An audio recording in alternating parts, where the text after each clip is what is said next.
Cancer industry का turnover है लगभग 10 लाख करोड़, यानी कि बहुत ज़्यादा। और ऐसा एस्टिमेट किया जा रहा है कि अगले 4 साल में बाई 2025 ये डबल होने जा रहा है। कैंसर इंडस्ट्री इतनी तेज़ी से कैसे ग्रो कर पा रही है, इसके पीछे का मोडस ऑपरेंडी क्या है, ये आपके लिए पता होना ज़रूरी है, क्योंकि कहीं ऐसा ना हो कि आप हेल्दी होते हुए भी कैंसर इंडस्ट्री के कस्टमर बन जाएं, विक्टिमाइज हो जाएं, कैंसर इंडस्ट्री के आप बलि चढ़ जाएं। ये समझने के लिए आपको कैंसर क्या ये समझना होगा, ये किस तरह से इनका मोडस ऑपरेंडी काम करता है ये समझना होगा। एक इमेजिन करते हैं एक सीन कि एक वुमन, एक महिला, उसके ब्रेस्ट में उसको एक लंप दिखाई देता है और वो डर जाती है, क्योंकि आजकल कैंसर इंडस्ट्री ने प्रमोट किया है कि ब्रेस्ट में लंप मतलब कैंसर हो सकता है, यानी कि उससे डेथ हो सकती है, अर्ली डायग्नोसिस से आपकी आयु बढ़ सकती है। अब जब वो डॉक्टर के पास जाती है, डॉक्टर बोलता है कि पता नहीं क्या है, आपको मेमोग्राम करना पड़ेगा, बायोप्सी करना पड़ेगा, तभी पता चलेगा। अब मेमोग्राम बायोप्सी क्या है ये समझना आपके लिए ज़रूरी है। उसके लिए हम एक एक्वेरियम का उदाहरण लेते हैं। आपके बॉडी में 2 तरह के सेल हो सकते हैं, या तो नॉर्मल सेल या फिर कैंसरस सेल।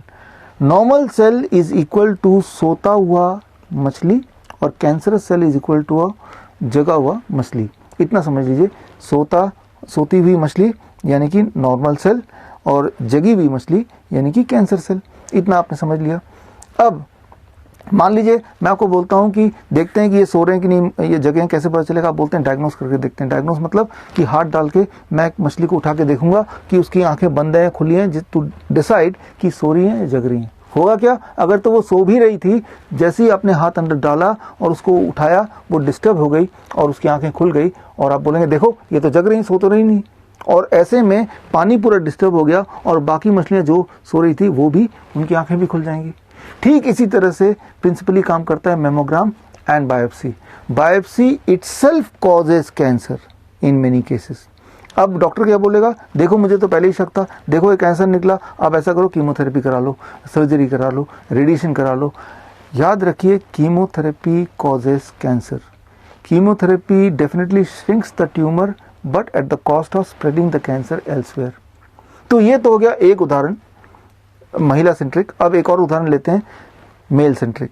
इमेजिन कीजिए आप एक हेल्दी मेल हैं और आपने प्रिवेंटिव हेल्थ चेकअप के लिए गए, एनुअल प्रिवेंटिव हेल्थ चेकअप, और बहुत सारे टेस्ट कराए। उनमें से एक टेस्ट है PSA, prostate specific antigen test, और इस टेस्ट में आपका मार्कर आ गया 2.5 से ऊपर। डॉक्टर बोलेगा अरे ये तो कैंसरस रेंज में आ गया, हो सकता है कैंसर हो, आप बायोप्सी करा लो। बस आप ट्रैप में आ गए, हेल्दी होते हुए भी ट्रैप में आ गए।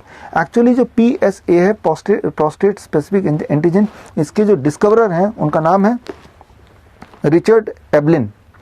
इन्होंने क्लियरली बोला ये जो एंटीजन है जो इन्होंने डिस्कवर किया, इसका कोई कनेक्शन नहीं है कैंसर से।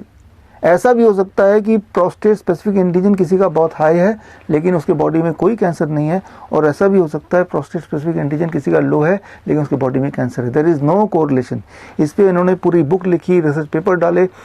ये बुक अगर आप ऑर्डर करेंगे, आप देखेंगे कि पूरे इंटरनेट में ये बुक आप ऑर्डर नहीं कर पाएंगे। देख तो पाएंगे कि बिक रही है, लेकिन ऑर्डर करेंगे तो नॉट फॉर ऑर्डर, ना तो ई बुक ना फिजिकल बुक।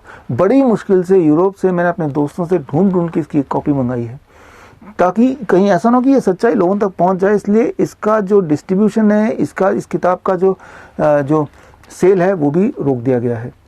तो ऐसे में हम क्या करें, कैसे कैंसर इंडस्ट्री के ट्रैप से हम बचें। तो कैंसर इंडस्ट्री के ट्रैप से कैसे बचें, how to get freedom from cancer and how to get independence from the trap of cancer industry. इसके लिए 23 जनवरी जो कि नेताजी सुभाष चंद्र बोस जी का बर्थ एनिवर्सरी भी है, उस दिन दोपहर को 12 बजे I am organising a press conference, और मैं इस प्रेस कॉन्फ्रेंस के माध्यम से आपको बताऊंगा how you can get independence from the trap of health square system. और साथ में मैं लॉन्च करूंगा एक किताब का नाम है 1 question that can save your life. इस किताब की ई बुक मैं आपको भेंट में भी दूंगा। तो आप मुझसे जुड़िए 23 तारीख को दोपहर को 12 बजे, only and only at www.coronakal.tv। All the best, जय हिंद।